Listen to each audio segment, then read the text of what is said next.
আজ থেকে 6.5 কোটি বছর আগের ঘটনা। দূর দূর পর্যন্ত সেই সময় পৃথিবীতে মানুষের অস্তিত্ব তো ছিলই না, বরং তখন পৃথিবীতে রাজত্ব করত এক বিশাল আকার হিংস্র প্রাণী ডাইনোসরস। প্রকৃতির সাথে খাপ খাইয়ে সময়ের সাথে বিবর্তনের মাধ্যমে এদের বিভিন্ন প্রজাতি সেই সময় পৃথিবীর জল, স্থল, এমনকি আকাশের শীর্ষেও নিজেদের রাজত্ব কায়েম রেখেছিল। আপনি শুনলে অবাক হবেন, 17 কোটি বছরেরও অধিক সময় ধরে এরা পৃথিবীর বাকি সমস্ত প্রাণীদের উপর ডমিনেট করত। কিন্তু একদিন হঠাৎ এমন কিছু হলো যে এদের সম্পূর্ণ প্রজাতি চিরতরে পৃথিবী থেকে নাশ হয়ে গেল। কিন্তু কি হয়েছিল সেদিন জানবেন আজ এই এপিসোডটিতে। তবে তার আগে আপনাকে সময়ে অনেকটা পিছিয়ে যেতে হবে, অনেকটা, অর্থাৎ প্রায় 6.5 কোটি বছর আগে।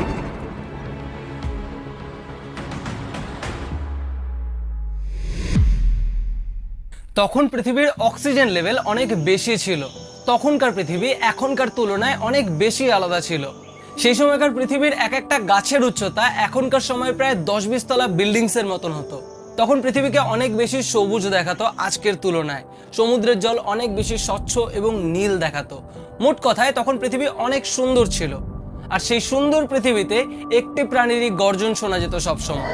আমি যে সময়ের কথা বলছি অর্থাৎ ক্রিটেশিয়াস পিরিয়ডে এই ডাইনোসররা এদের এভলিউশনের পিক পর্যায়ে পৌঁছে গিয়েছিল।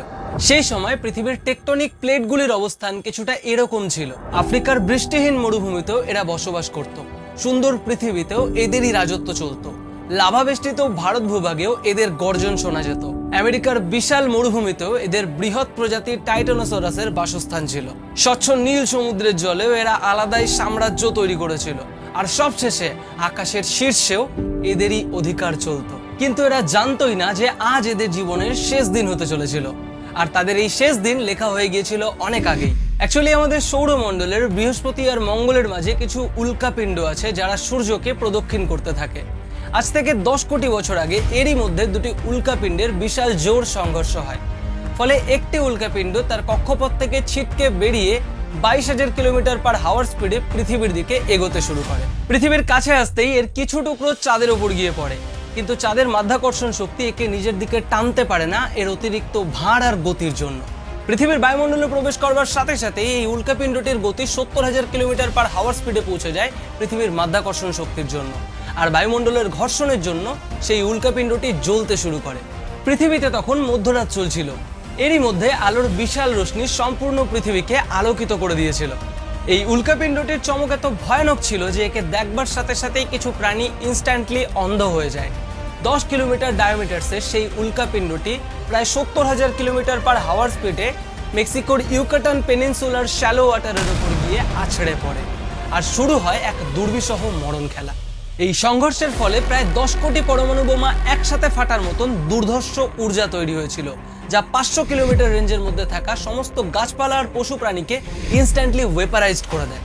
এই সংঘর্ষের ইম্প্যাক্ট এতটা ডেঞ্জারাস ছিল যে সংঘর্ষস্থল এবং উল্কাপিণ্ডটির বেশ কিছু অংশ সংঘর্ষের ফলে মহাকাশে পৌঁছে গিয়েছিল। ওই সংঘর্ষের ফলে 500 কিলোমিটার পার সেকেন্ডের এক বিশাল ঝড় এবার বাকি পৃথিবীকে নাশ করতে এগিয়ে যায়। পাথর, গাছপালা, এমনকি পাহাড়কেও উপড়ে ফেলার মতন দুর্ধর্ষ গতিবেগে শুধু ধ্বংসলীলা চলছিল।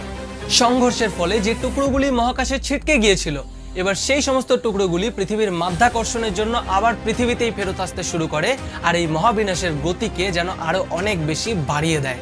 এই সংঘর্ষে পৃথিবীর অভ্যন্তরের টেকটনিক প্লেট ভেতর থেকে হেলে গিয়েছিল। আর ব্যাস কিছু মিনিট বাদেই সম্পূর্ণ পৃথিবী জুড়ে 12 ম্যাগনিটিউডের ভূমিকম্প শুরু হয়ে যায়। ফলে মৃত আগ্নেয়গিরিও অ্যাক্টিভ হতে শুরু করে। জায়গায় জায়গায় শুধু ভলক্যানিক ইরাপশন চলছিল। এই ভূমিকম্পের ঝটকায় ভূপৃষ্ঠের ধুলো আর সমুদ্রের জল এমনভাবে ঘুলে গিয়েছিল যে এবার সমুদ্রের ভিতরেও প্রাণীরা দম বন্ধ হয়ে মরতে শুরু করে আর সেখানেও পতন শুরু হয়ে যায়।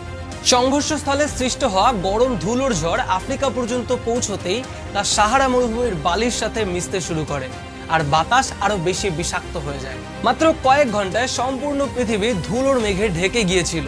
চারিদিকে নরকের মতন পরিস্থিতি ছিল। জায়গায় জায়গায় বিস্ফোরণ হচ্ছিল, আগুন জ্বলছিল। প্রতি মুহূর্তে পৃথিবীর টেম্পারেচার বাড়ছিল আর এক্সট্রিম হিটের জন্য এবার পাহাড় আর সমুদ্রের বরফ গলতে শুরু করে। এই উল্কাপিণ্ডটি শ্যালো ওয়াটারে পড়বার জন্য ওই ধুলোর ঝড়ের পেছনে একটা 2 কিলোমিটার উঁচু সুনামি সম্পূর্ণ পৃথিবীকে ভাসিয়ে নিয়ে এগিয়ে যাচ্ছিল। এই সংঘর্ষের ফলে ইতিমধ্যে পৃথিবীর 70% প্রাণীকুল শেষ হয়ে গিয়েছিল। স্থলে কিছু পোকামাকড় আর খুবই ছোট সংখ্যক প্রাণী বেঁচে যায়। তবে গভীর সমুদ্রে তখনও প্রাণ বেঁচে ছিল। কিন্তু ব্যাস কিছুদিন বাদেই বাতাসে জমে থাকা ডাস্ট পার্টিকেলস অ্যাসিড বৃষ্টির রূপে পৃথিবীতেই ঝরতে শুরু করে।